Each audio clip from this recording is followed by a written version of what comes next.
the June 30th, 2021 edition of the Urban League Jobs Network Digital Career Success Series, brought to you by the National Urban League.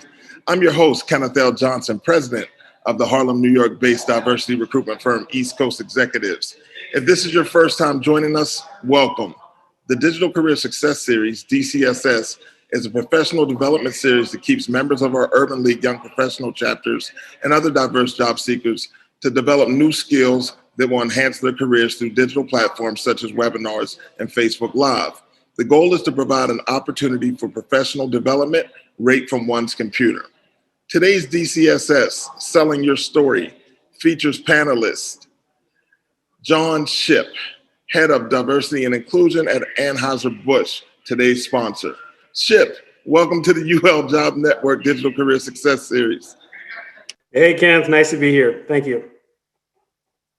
Listen, really excited to have you today for Selling Your Story. I know you have a great presentation set up on the deck, but if you can, before we get started, tell our audience a little bit about you. Sure. So a little bit about myself. Like Kenneth mentioned, I'm the head of diversity and inclusion here at Anheuser-Busch in the North American zone. My educational background is cellular and molecular biology with minors in chemistry and in psychology. I will tell you, I've used that virtually like 1% of my career, but nevertheless, that's my background. I tell people when I look at my career, I almost have two separate lives, right? So I had a military career where I was a combat engineer, blew up stuff, did logistics and transport, moving people and equipment across the different countries, and then also was a Black Hawk pilot in the U.S. Army. So that's sort of my military career. And then if you look at my professional corporate career, I started with Anheuser-Busch in 2007, primarily focused in the supply organization, which is the side of the business that makes the beer. And I did a lot of things around operations and maintenance. And then I shifted kind of the back half of my career into more the HR space. So learning and development, HR business partner, supporting Canada, and then now the head of diversity and inclusion. Man, talk to me for a second here. Molecular biology and a pilot, and now leading diversity and inclusion efforts. Yeah, it's a crazy story, and I mean, I think it actually ties in well to what we'll be talking about today. And you know, my story is unique to me, but I'll certainly say that I think everyone has a unique story, and if you get the right narrative, then you can literally do everything. I'm a perfect example of it. See, this is why I love the Digital Career Success Series. Like, we know people for their titles, right? We look on LinkedIn and we can see their titles and we can see a little bit about them. But man, I can't wait to sit and talk to you at a later date just to learn a little more about some of these other career paths that you pursued. Kudos to you. Let's go. I want to see this presentation. All right, let's do it.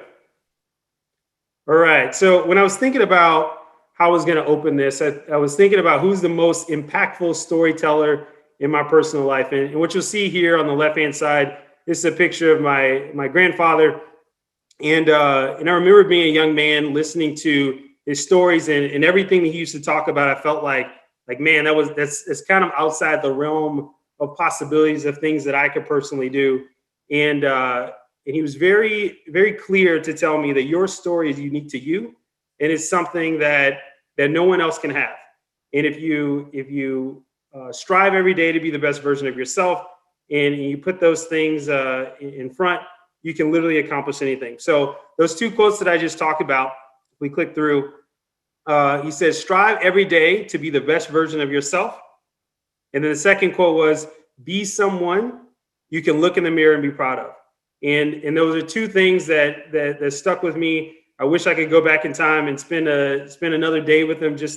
I would trade almost anything just to have another day to hear some of the stories and get some knowledge. But c'est la vie. I'm here and I want to share a little of the things that he taught me, as well as the cherry on top that I put my spin on the world. So I'll go through a little bit of that today. So maybe we'll start off by talking a little bit about the objectives. These are, in my mind, I think the key to understanding how we're going to organize this whole event today. The first thing is, my goal is to provide a framework of how you can take your personal story and modify that to build your personal narrative. So your narrative is going to be used in multiple different applications, but you have to be able to look at your individual story and craft it in a certain way so that when opportunities come, you're marketable for it.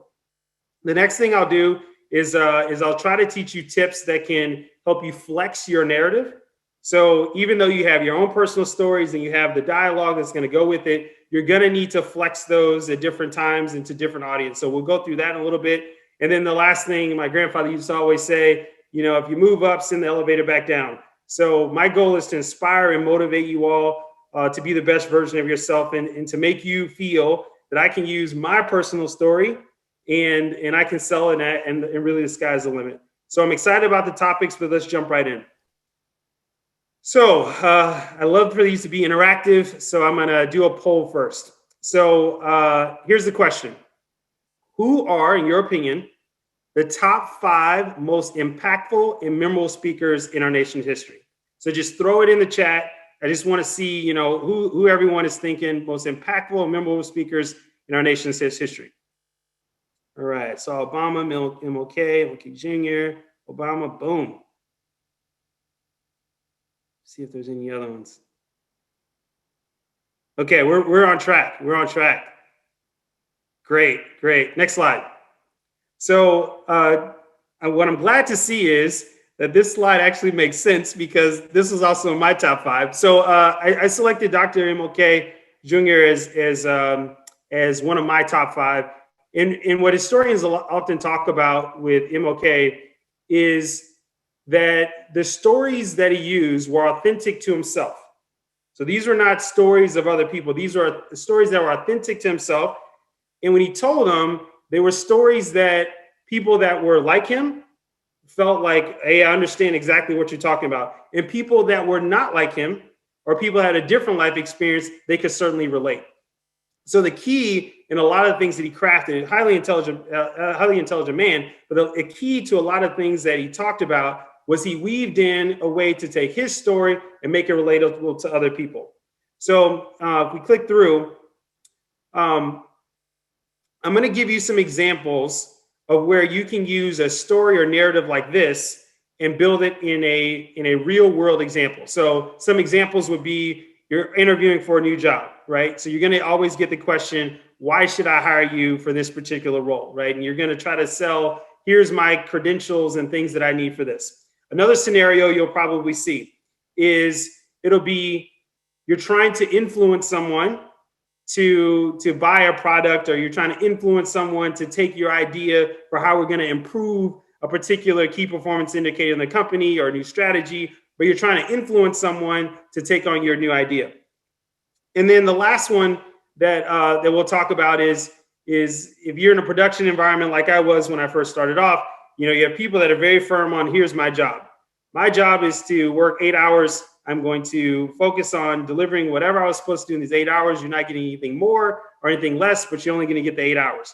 But if you're in a company and you're trying to improve results, you're going to want more than just the average 8 hours, right? You're going to want someone to want to do more. You want someone that's going to help the company grow. So these are 3 scenarios that are probably common that selling your story are going to be important. So let's ground each other in a little bit of how you can build out this framework as I talked about earlier. And these are what I believe are 3 enablers to help you deliver that story that will build your narrative. The first one is, what is your purpose, right? So you're meeting with people for a reason. So you want to be able to understand, what is the purpose of this meeting? And is there a way for me to match my individual story with whatever the intended purpose is? Okay, make sense? All right, the next one, stakeholder management. Not every single person thinks the same way, right? Everyone's seen the insights and the disc training and all of the different personality types, but everyone expects that if you're gonna have a story, that it connects with each individual person. So we'll talk a little bit about how you can craft a story that's relevant for each person. And then the last one is, how do you actually build your authentic story, right? Being able to leverage your unique experiences so they are remembered, not the experiences that you expect for them to ask for or they expect to see, but the experiences that are unique to you, that when they walk out of that interview or they walk out of that presentation, they're going to say, I remember that. They'll be talking about you for years to come. So excellent segue into the first topic. So what is the purpose? All right, so I want you all to give me some real world examples or categories of how leveraging your story can help you achieve your goal better. I already gave a few of them away, but I'll give you 15 seconds or so to throw in some stories or categories that you think will help you. Hey, Shipp, while we're having this 15-second break, is it important for one to tie their story into the goods and services and or a way that they can add value to the end user on the other side? Absolutely. Being able to connect in a real way, how this idea that I have will benefit you. Absolutely. Absolutely. So I saw a couple things come through in the chat. So these all great examples. Trying to retain employees, influencing people. Exactly. So we're on the right page. Okay. So tons of examples. If we go to the next slide, I try to narrow down the purpose or the reason into a few things, right? So purpose is you're literally defining this as this is the reason why we're doing something. And the purpose that I'm meeting with these people is to accomplish a specific goal. So the categories that I try to amalgamate this into is you're trying to inform someone, you're trying to persuade someone, or you're trying to motivate someone. So when you think about inform, think about this scenario where you're giving a business update or you're talking about operational execution and you want to be able to inform people, here is our performance over the last month. And therefore, these are the reaction plans we need to put in place to ensure that we adapt to whatever these results show, right? So that's one example.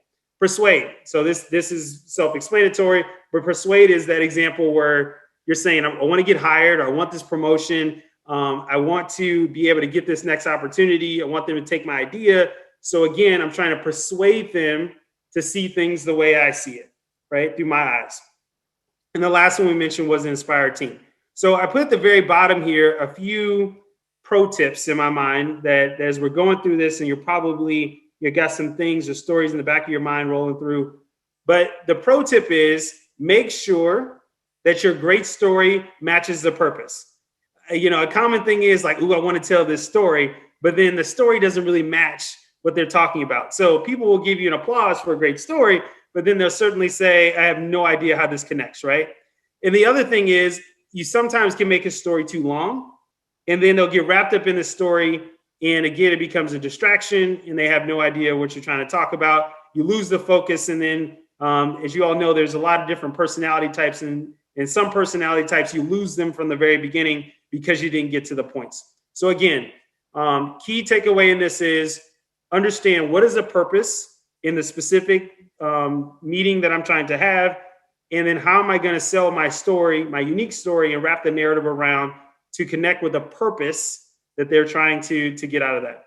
So hopefully that's clear. All right, let's go to the next one. So here's an example, real world example of when I had to use this. So here's the backdrop. Next.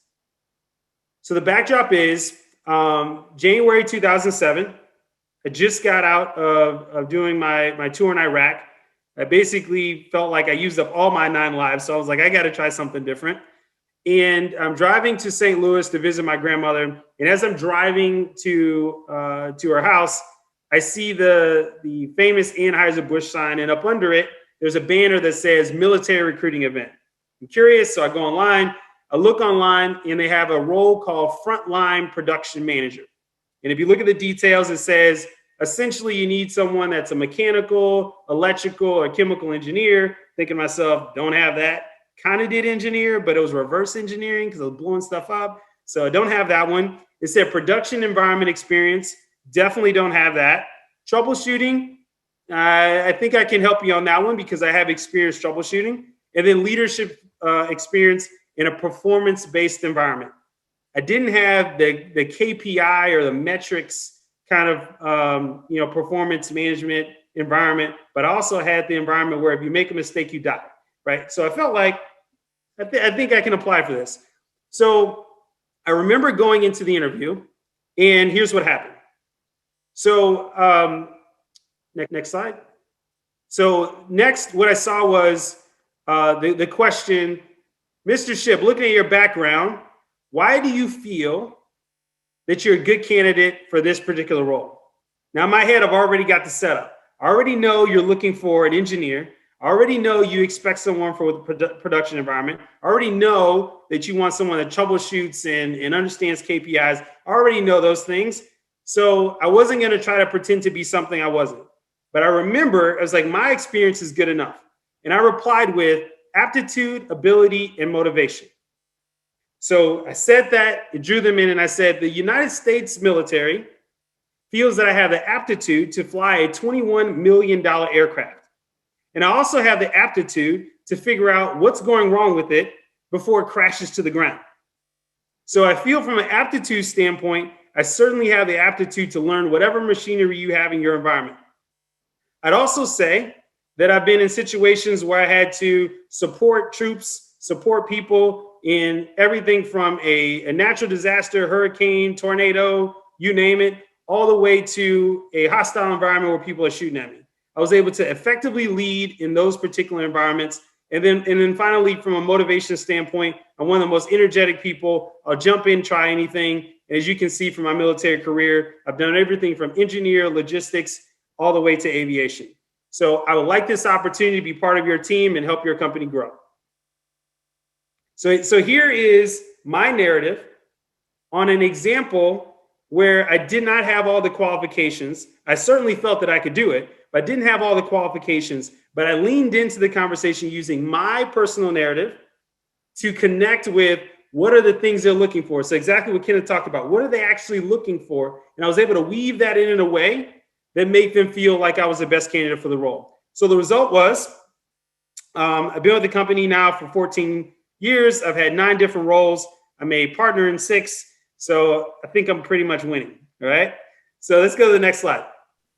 Hey, Shipp, I just want to share that as a recruiter, I love the examples you're using: leaned in, narrative, connecting, all crucial things as people kind of navigate that interview space, right? How do you sell yourself and how do you share your story? You lean in by connecting through the narrative. Absolutely. Amazing. Absolutely. Okay, so we just finished the first bucket, right? The first bucket was purpose. Remember what the second bucket was? It was stakeholder management. So with that in the back of your mind, I want you to answer this question. What are some of the personality types that you have to be mindful of when you're trying to sell your story?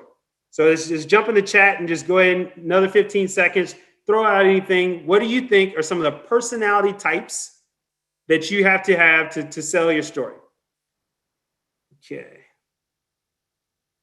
Type A, naysayers. What's in it for me?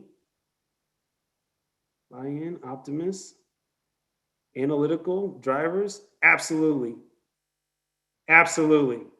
Okay, I think I'm batting 1,000. Let's go to the next slide. Okay, so again, I try to put this in the context of there's a ton of different examples, but I try to put this in a context of a few categories so we can continue to move forward. But my definition of stakeholder management is, how can I get people to get on board? Very simple. That's what I believe is stakeholder management. How can I get people to get on board? And there are a few styles that you have to be cognizant of. Everything that you all listed, but again, I'm trying to put them in a condensed form. So you have a person that's probably the visionary. They're going to be like, give me the big picture so I can understand how this whole thing is connected. And if you don't give me the vision, then I don't want to know the details, right? And then you fast forward to another type of person. They're the detail person. They want the facts. They want the numbers. What's the proof point? How do you know? Give me the actual details. Have you researched this before? That's that person that wants the details. In the absence of details, they're no longer bought in.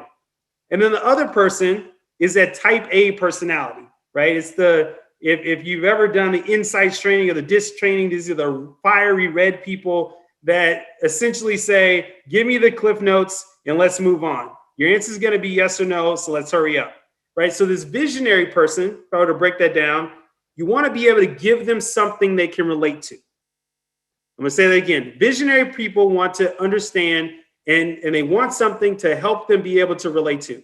A detail person is going to look at the same information and hear the same story, and they want it in a very factual, formatted way. They typically want 3 to 5 points, and they want a blend of credible sources and applicability, but very organized and detailed. And then your get to the point people, they want to have, what are the objectives, and give me the end state, right? So you're probably figuring this out. The whole story I'm going through and telling you is the same way I've set up this presentation, right? So depending on the type of personality you are, I'm trying to cover all the different buckets, right? So here are the top three in my mind, groups of people you need to convince or to manage as far as stakeholders. So there's a couple methods that I like to use when I'm trying to create the proper stakeholder management. There's a method, you can Google it and look it up. It's called the 2x3. If you go back, it's called the 2x3 method. And it's where you state the point in the beginning, you explain those points in detail, and then you try to summarize to close out, right? So 2x3, very, very simple. Again, it's gonna ensure that you have told the story, you cover the points, and then for those people that want to know the end, you've already given the end. Other thing I'll add on this is a lot of people focus on what's my intro in that moment of stakeholder management. This method ensures that you have an outro that is just as impactful as your intro. So again, it's that kind of sandwich method, the 2x3. The other part is read the room. You need to be able to read the room, which gets really tricky in a virtual environment, but you need to be able to read the room. If people are nodding their head, they're going to say, all right, I get it. This is something that I understand, and therefore you can move on. Then you're going to have people that are going to look at you kind of weird, like, I have no idea what you're talking about. So they're going to expect for you to actually go into a little more detail. So you need to be able to read the room a little bit and understand, do I need to move on, or do I need to take a step back and explain a little bit more? But those are some critical points. So let's go a little bit into the actual stakeholder management example. So here's the background on this particular example. So March of 2017, the previous role I had was continuous improvement for the zone. So think Lean Six Sigma, all that stuff, right? Now it's Scrum, but I was basically doing that role for the zone. And my shift was from traditional supply background to now an HR background in learning and development. So the audience that I'm trying to sell my idea to is essentially the executive leadership team for supply, as well as the people also known as HR group. And again, the role is learning and development. And my idea was I want to persuade the zone to take an academic approach to learning and development.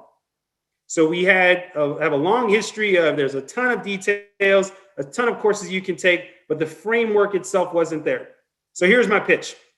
I said, imagine back in your college days when you're selecting your particular major. What'd you have? You had a syllabus, you had electives, you even were able to look at your GPA and say, I want this teacher versus that teacher, because of this teacher I hear is really, really hard. So I'm not going to take that teacher. But basically, you're essentially able to map out what is going to be my career path to get this particular major.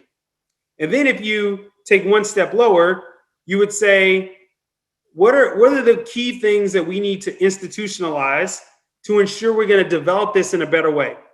And I said, one, I think we need to change our framework so it's catered to what the individual wants. It shouldn't be that every single person wants to be a brewmaster in the company. Maybe someone wants to go utilities. Maybe someone wants to shift the marketing. We need to be able to create the framework that not everyone's going to be a brewmaster. There's very few in the company. There's 18 in North America. So certainly everyone can be a brewmaster, but why do we train in a way that everyone's going to be a brewmaster? So again, catering it to the individual. And then second, I said, you need to have that syllabus kind of method, right? It needs to be almost like a learning map where you can look and say, here's the career path I want to go, and here's the exact curriculum that I need to take to be able to get there. And then finally, there has to be a process to measure. So very simply put, I want to plan, execute, and measure learning and development in North America. So if you think about those three personality types that I just spoke about, I covered the visionary person, I covered the detail person, and I also covered the get to the point person, right? So again, I crafted it. If I was in a scenario where I knew everyone was a visionary, Maybe I spend a little bit more time on the actual structure of the curriculum and how it's actually gonna play out. Or maybe all the room is full of details. So I'm giving them specific details on here's all the curriculum that you need to be a resident engineer at one of our facilities. But again, that was the structure, and the result of that was they adopted this new method. I have it listed here, but they adopted this new method where we created the Learning Excellence Platform in North America. We also created new learning maps for different career paths that you wanted. And then we also created a AB GPA system where it inspired people to say, I want to get the best grade. So there's this for the competitive natured people, it was this incentive to do a little bit better. So again, understood my stakeholders, use my ideas, my narrative, my personal experience to sell a story. Okay, we're getting through this. All right, so here's the last one. So we've already talked about purpose. We've talked about stakeholder management. And the last category we said was connecting your story, right?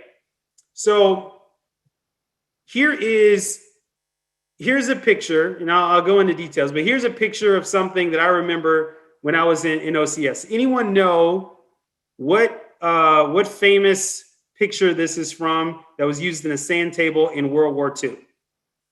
See if anyone guesses it. History buffs.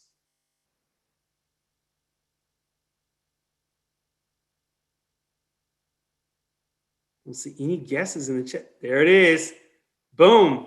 D-Day, also known as, man, I can't remember the name of it now. Oh, this left me. This was D-Day, right? This was probably one of the most researched, case studies, if you will, in World War II of the best planning ever, but then the worst situation happened and people had to adapt and overcome. When I was in OCS, which stands for Officer Candidate School, OCS, they train people by using particular battles and things throughout our history to train you what to do in particular environments. And if you can imagine OCS, here I am, I'm 20 years old, going to OCS, which stands for Officer Candidate School. They told me at the time that I was like one of the youngest people since the Civil War. I have no idea, potentially, but whatever. But I'm 20 years old in OCS.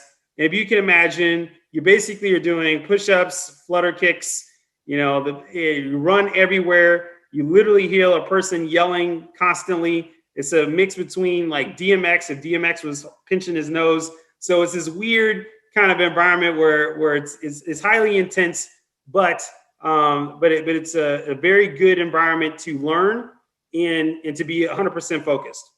And in there, they taught us this particular battle, and they talked about all the preparation that went into this planning and the reason why it was able to be successful, even though a lot of things happened, was because of the planning. So I had this registered in my mind, and I was like, I'll never use this, but whatever, just don't make me do push-ups. So I'm gonna table this for a second, just to leave you a little cliffhanger, and we'll go to close out the last one. Okay.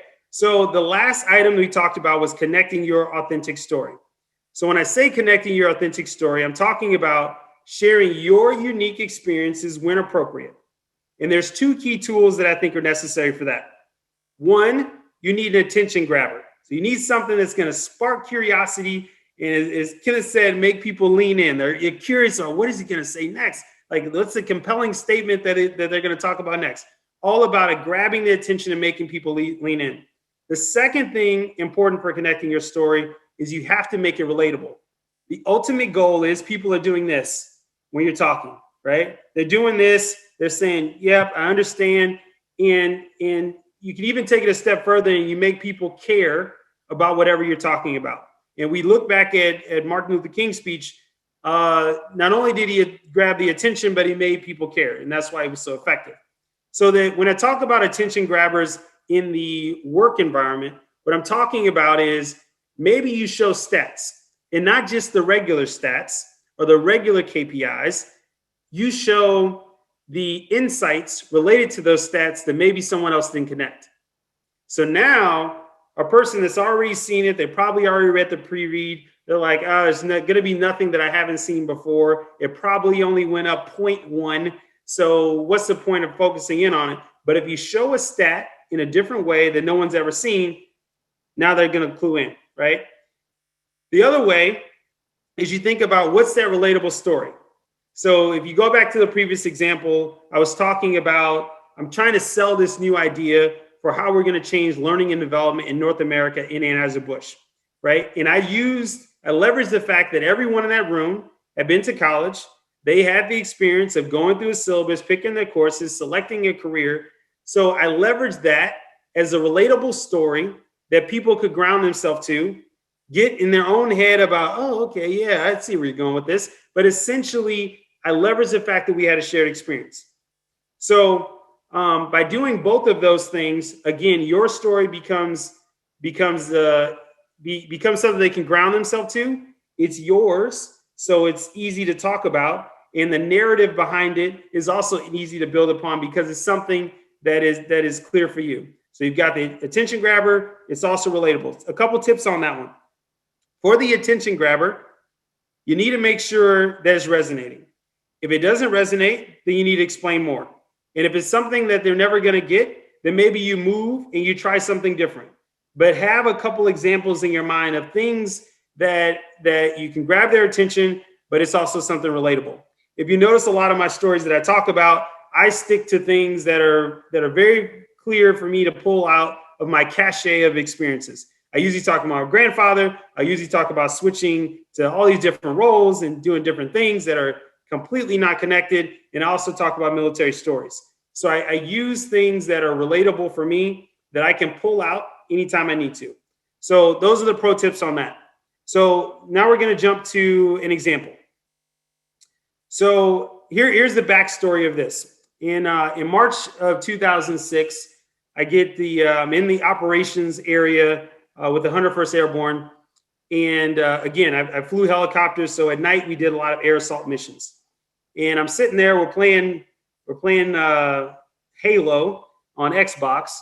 And phone rings and says, Shipp, I need you to get your full flight crew over to the TOC or Tactical Operations Center. So call everybody up, say, hey, we got to get over to the TOC. We go over to the TOC. I see in there combat engineers, infantry people, other aviation people. There was Air Force in there. I knew if there's Air Force people there, they're probably something related to drones. So I knew something was going down. And I received the operations order. All the officers received, here's the operations order of what we're supposed to be doing. And their mission was to give us the info so that we could cascade and motivate the teams to be able to execute the mission they were about to give us. So now the pressure's on, right? So this is my first real encounter where I had to lead a group of people. I wasn't flying blood or dignitaries across the country. I was literally doing a real life mission where the stakes are really high. And I remember thinking, how am I going to convince this team that they need to understand the details and not depend on me to have all the information? How am I going to ensure that the focus of these 19-year-olds and 20-year-olds is there so that if something happens, they're able to execute and continue the mission without me there, right? So I have this pressure, but I also want to show confidence and show that we can do it. So if you go to the next part, what I outlined was I'm going to review the order, the op order. So it's going to go over, here's the full plan. I'm going to take down all the waypoints and critical communications items that we need to know, that they need to know. And then I'm going to look at every single person's name on this list, and I'm going to make sure that I look them in the eyes and tell them their purpose and mission this particular day. And I took a step back.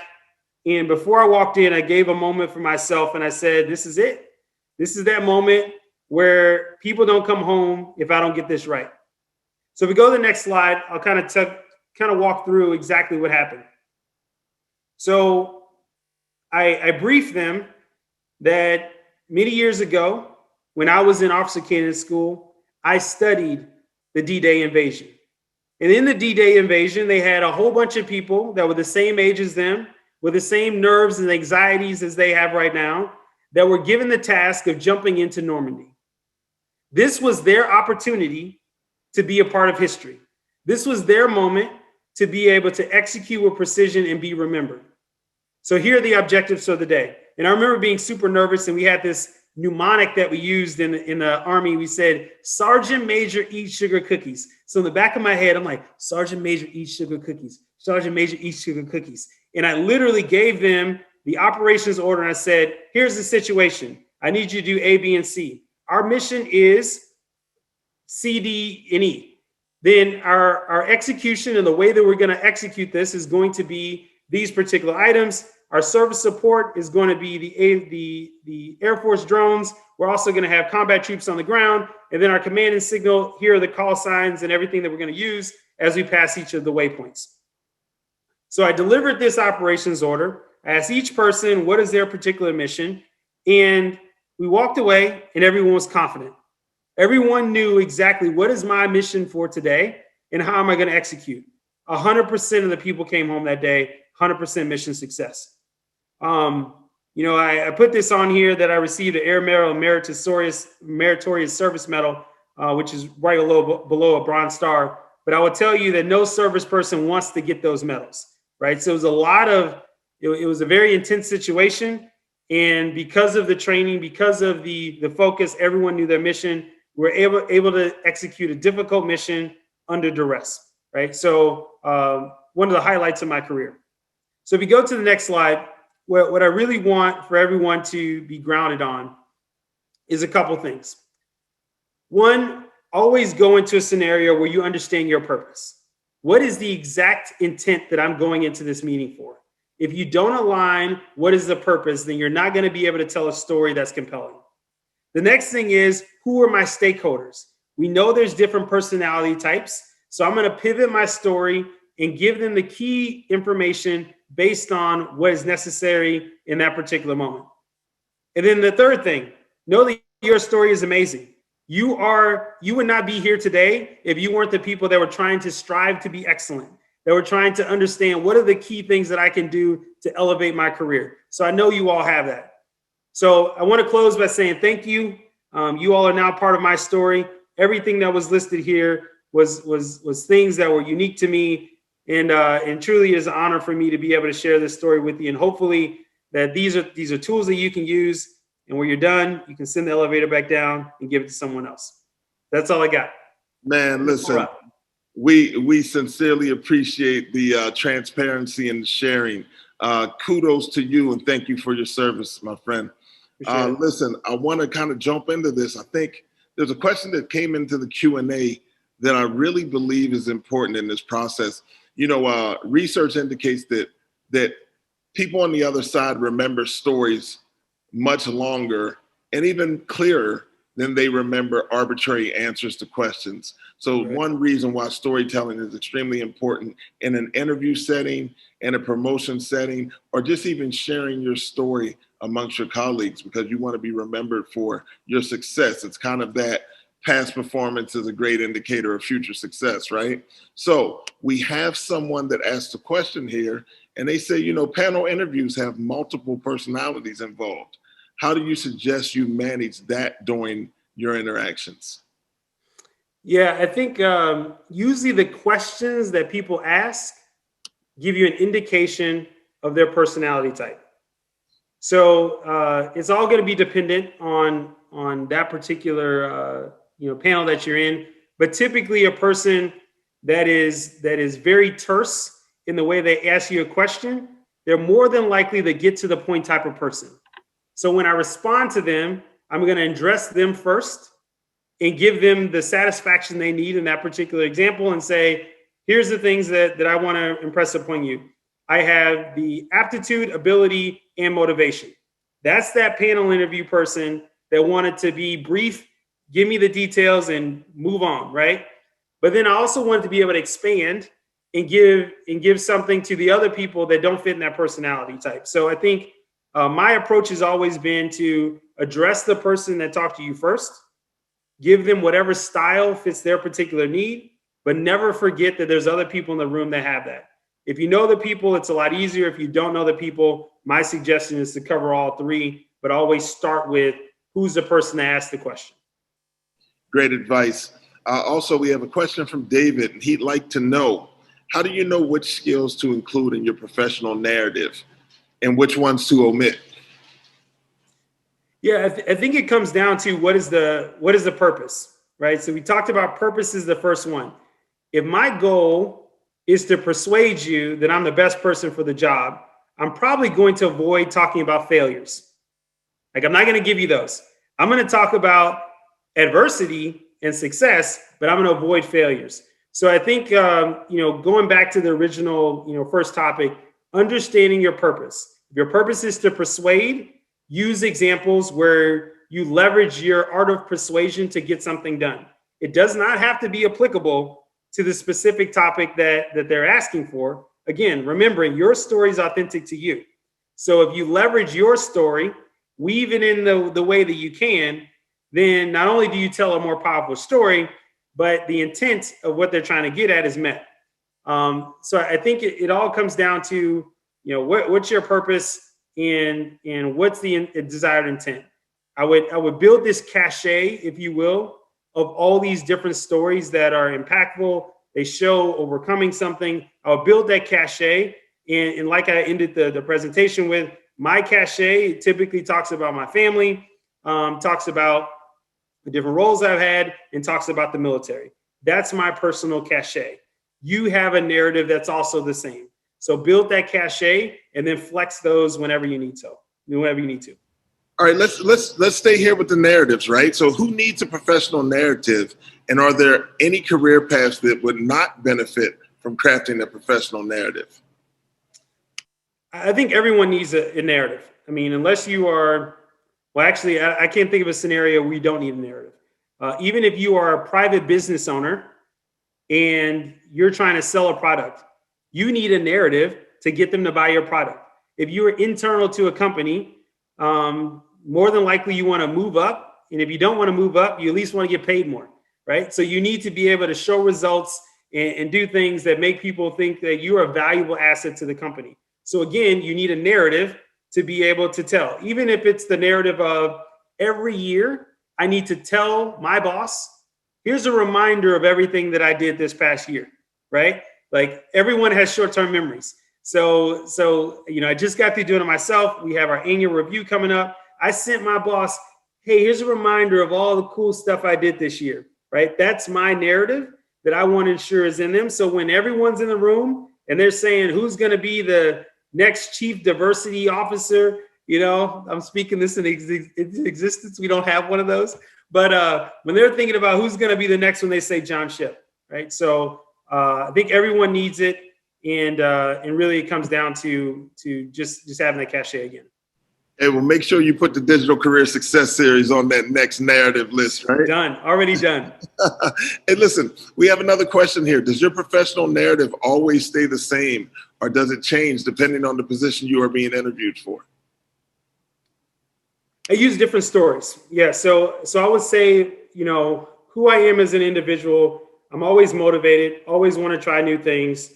I'm certainly, eager to make my stamp on the world and, on other people. I always want to develop people. So there's certain things that are just, part of who John Shipp is that will always be there. So those things stay the same, but the types of narratives that I use do again flex based on who I'm talking to. In roles where, I had a role where everything was about maintenance, right? And it was predictability and fixing things before they happen.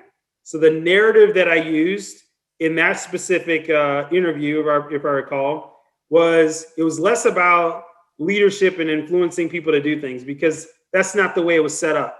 It was set up, here is so many hours that this machine runs, and after you achieve these many hours, then you need to fix it, just like an oil change. So talking about leadership is not something that's going to necessarily give me an edge on anyone else. But if I'm talking about predictability and talking about being able to understand phasing, I'm going to use my military example. I'm going to say, I was a maintenance test pilot in the military.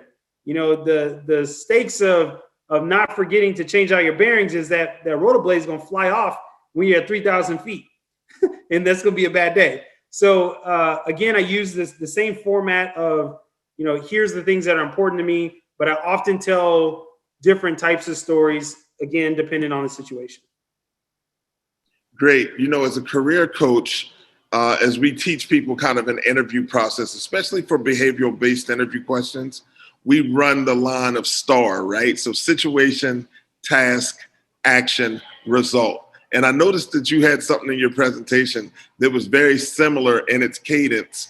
And I'm just wondering if you don't mind kind of sharing again, what are the components needed in a professional narrative for it to be successful?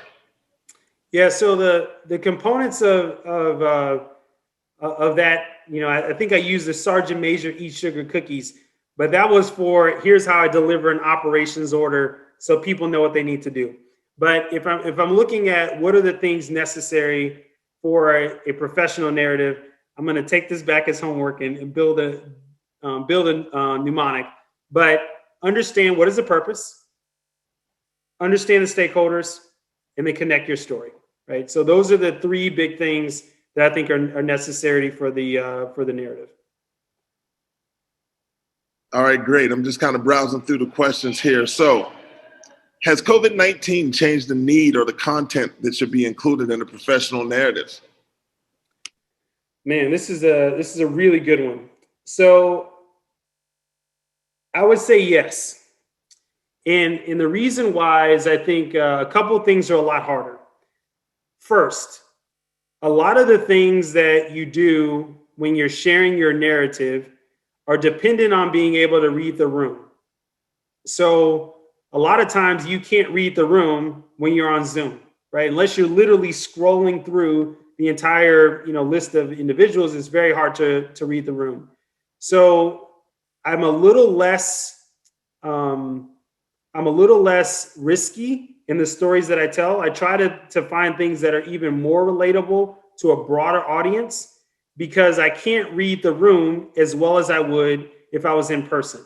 So a lot of the stories or narratives that I use are typically something that is more general that I know apply across the board. If I'm in person, I tend to go a lot more bold in the things that I do because I can pick up very quickly, is this resonating or is it not resonating?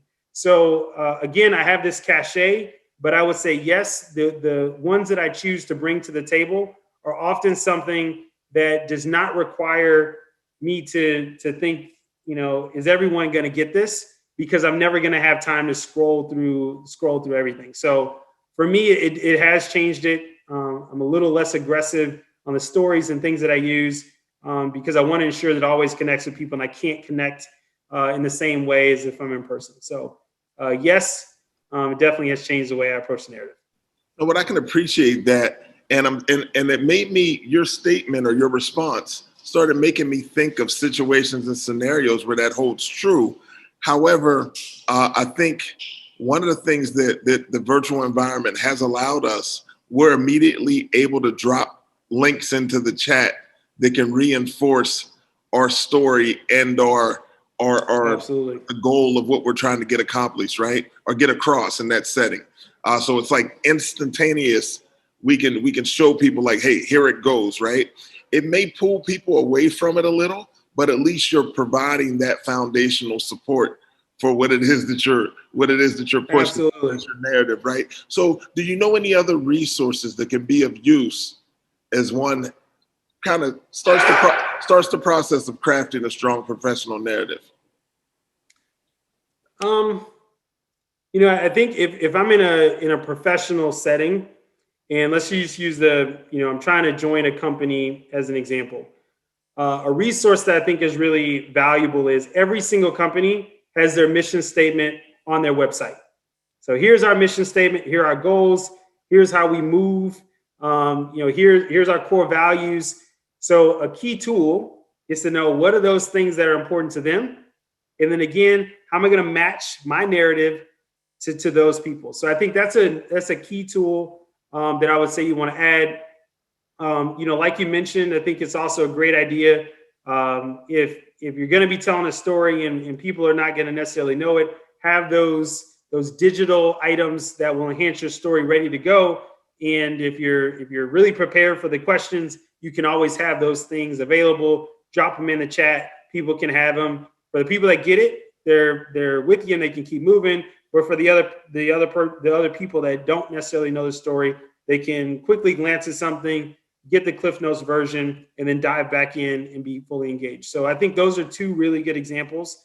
Look at a company, what are their values, and then also that. Maybe one more thing I'd add is, especially when you're thinking about stakeholders, looking at someone's LinkedIn profile is super helpful. And I think when you look at it, I looked at your LinkedIn profile, right? That we were talking back and forth on LinkedIn. Like, I kind of figured out your swagger a little bit. And I think, that's another tip I would say is if you know the different individuals, even if it's through LinkedIn, you can tell very quickly, is this person a detailed oriented person? And if they're a detailed oriented person, more than likely in their LinkedIn, when they state their role, it's going to have 10,000 useless facts that are not necessarily necessary in a short profile, right? But they're going to give you a ton of details, and that should give you insight into the type of person that they are. So those are top three. You're headed in the same direction I was headed in, because, I was going to say, we shared a couple conversations, and, immediately you were like, listen, people call me Shipp, right? And that's a very authentic thing, right? When you're just saying, look, you can call me John if you want, but people call me Shipp. So I just started calling you Shipp, but we have a question here that I think leans into that in a sense. So when telling your story, should you be 100% authentic to your personality, or be a little more polished? This person's very laid back, and they just want to know how they need to navigate that. Man, Francis Fry had a book, and they talk about authenticity wobble, right? And typically people that are minorities have that, right? Because you're one way around your family and friends, but then in a work environment, you may be less yourself. And I think my answer to that would be very simple. I think people need to understand that you're credible. And once you've established credibility, you deliver results. In my personal opinion, the way I've moved, I've gotten more authentic as time has gone on, right? So when I first meet people and I'm first showing myself it's my brand, I tend to be by the books, right? I don't talk about personal life. I don't get into a lot of other details. I'm very focused on, here's the mission, here's what I'm going to talk about, and stick to the facts. And as I get to know people, I tend to open up a little bit more. But I think it's important that you never lose your values, but sharing the full book of your experiences and everything is not something that's necessary in the very beginning. I think as you get more comfortable, you can share those things. But I say it's probably better to be more formal in the beginning and then loosen up over time.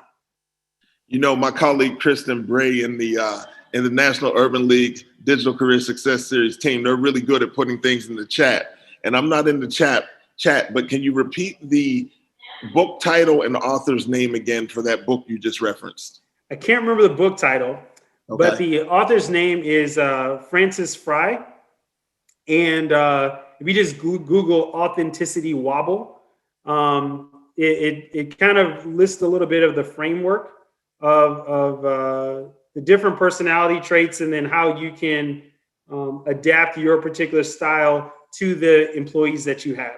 But it talks about authenticity wobble, and under the context of, if you're a manager, these are things that you can do to create a more inclusive environment for your employees, understanding that some people may be less likely to be their authentic self at work.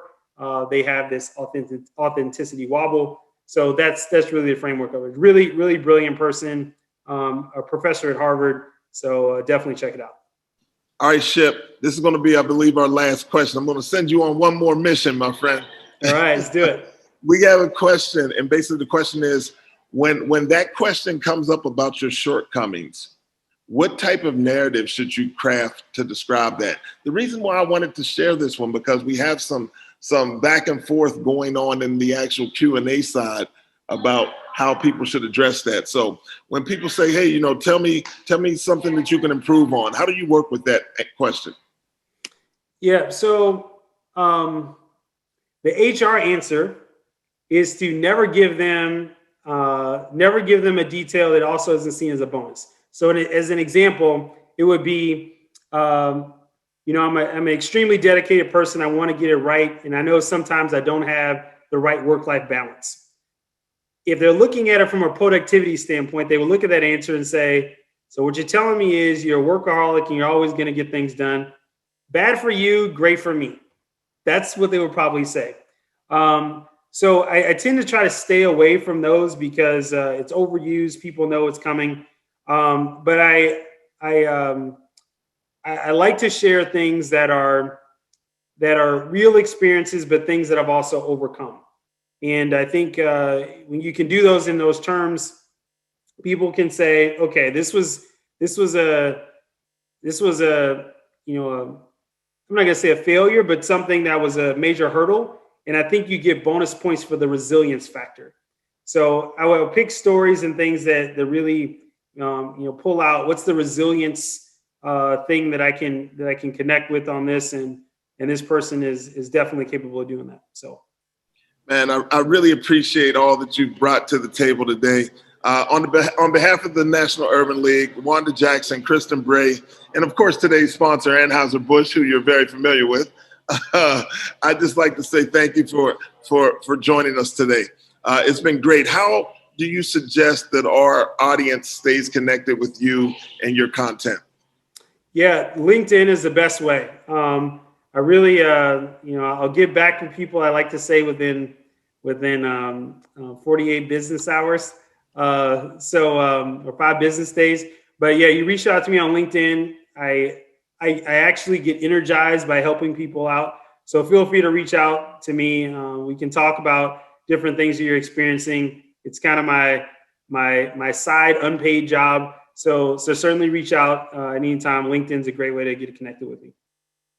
We appreciate you sharing that. Listen, we will be back again next week, and we're going to do it with Stacey Gordon, CEO and Chief Diversity Strategist. We're doing LinkedIn Beyond the Basics. If you don't know Stacey, I'm going to tell you now, run to LinkedIn and just check out some of her content there and some of her resources. So basically, they're calling it the Great Resignation. More U.S. workers are quitting their jobs to pursue opportunities more aligned with their skills. In this new era of optimism, explore how to go beyond the basics and use proven strategies to advance your career on LinkedIn and prepare for the emerging job market. You just heard Mr. John Shipp say, listen, connect with him on LinkedIn. That's the place to be. So with that being said, if you'd like to learn more on how to use LinkedIn as a real resource, we have a DCSS sponsored by Verizon, June 14th, 12 p.m. at 1 o'clock with the amazing Stacey Gordon. My name's Kenneth L. Johnson. I'm your host. I hope to see you again next week. 2 weeks from now, God willing. Be safe. 4th of July, Independence Day. Mr. John Shipp, again, thank you so very much for joining us today, and thank you for your service. And thank all of you for attending. We appreciate you. Have a great day.